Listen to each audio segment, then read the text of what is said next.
Hello, my name is David Gonzalez and this is my mock lesson for the Red Oak ISD employment application. Today I'm going to be talking about some percussion fundamentals. The objective of this lesson is we will explore and discuss the 4 basic stroke types, and the product is I will be able to identify the 4 stroke types and describe their significance. Now, I'm going to give this lesson as if I were standing in front of a group of percussion students. So even though I'm alone at home, in my mind I'm in front of a drum line. So I'll begin. Okay, today I want to talk about something very, very fundamental, very crucial, something that I love to apply to my playing, which improves so much and it applies to so much of our playing.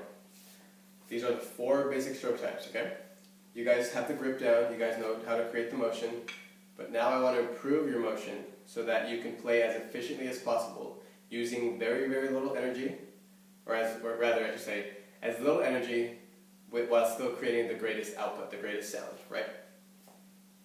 These basic strokes are high to high, high to low, low to low, and low to high.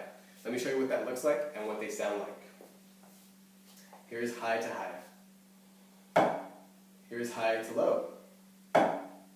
Here's low to low. And here's low to high. See that? One more time. That's high to high, high to low, low to low, and low to high. Okay. Now before I go any further, the question is, why am I talking about this? Why is this important? How does it relate to our playing, right? Because as drummers, so many times we become impatient and we just want to hit the drum. We just want to attack the drum. But I want to be clear, there's a better way to approach it than just attacking it. You don't want to just muscle it out. You don't want to play inefficiently. There are a lot of beginner players that I've seen who don't understand the motion. They don't know how to use their wrist. Let me show you. Here's a less experienced player, what they might do.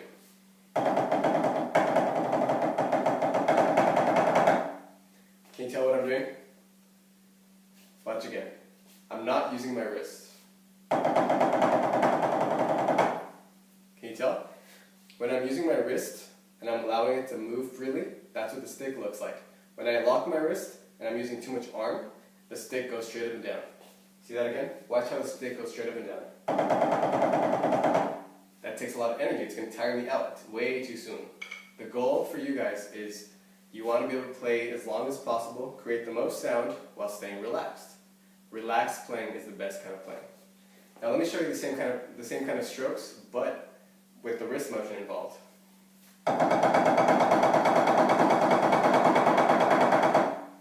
It's a lot more relaxed, right? I can play that all day. It's just coming from my wrist. I'm not using my arm, I'm not using excessive energy, right? So, a few things to keep in mind. These 4 strokes, they do a few things. Like I just said, they help us to develop our wrists, and as a line and also as individual players, they help us to define our heights. By heights, I mean how far off the playing surface we are. Here's a very low height, as close as possible to the practice pad. Right? Here's a very high height. The full extension of the wrist is very high. Notice that? Notice my wrist is moving just like I'm bouncing in basketball, right? So of course there's different heights that we can talk about in between, but for today's lesson, to talk about for these strokes, I'm only going to use the lowest height and the highest height. Right? Good.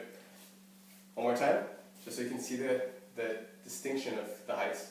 High to high, high to low, low to low, and low to high. Okay? Good. So what did I say? They help us to develop our wrist. They help us to define our heights. Think about that. Why do we have to define our heights? In a group of players like you guys, there are so many players and so many different approaches to every drum. We're all individual we have individual techniques, individual styles, but as a line, we want to create a unified sound. We have to define our approach, our technique. One of these very, very basic tenets of how to approach the technique is define our heights. Our stick has to go straight up and down, right? And for the purposes, again, of these strokes, we're staying as close as possible to the pad and as high as the wrist will allow you to move. Okay? Good. Now, the goal is efficiency, clarity of sound, and not using so much energy, right? If I play all those strokes back to back to back, here's what you get. High to high, high to low, low to low, low to high. Again, I'll play it again. Now if I play that 4 times in a row, what's the rhythm? Listen to the rhythm.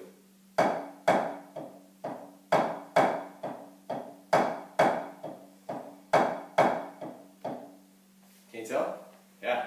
I'm playing, you might say they're eighth notes, but I'm thinking more as 16 notes. 1, E, and 2, E, and The difference is, first 2 notes are accented, next 2 are not. 1, E, and You want to be able to think, associate the visual with the sound, the high height and the low height. High sound, low sound. 1, E, and 2, E, and Right? So before I get into the technique of how to play them specifically, I want to show you what the goal is, what we're doing with the sound. Here, check this out. If I play the same notes but don't define my wrist motion, if I don't define the heights as the 2 extremes, here's what you get. I'm still trying to play 2 accents, 2 non-accents, but what's the difference? You don't see it, and more importantly, you can't hear it. Now again, going back to the strokes as they're defined, now can you see it, and now do you hear the difference? Right? Ideally, you should be able to hear the difference, and you can definitely see the difference, right? This will improve our sound much more quickly than just trying to repeat the same kind of motion over and over and over. You might run into these stumbling blocks and just get so frustrated because you're trying to play but you're tiring yourself out and not know why.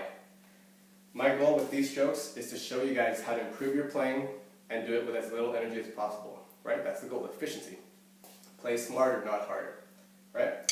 Once again, before I go into the technique, I want to say they're high to high. What are they?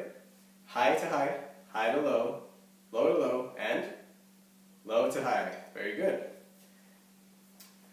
This concludes my mock lesson. Thank you.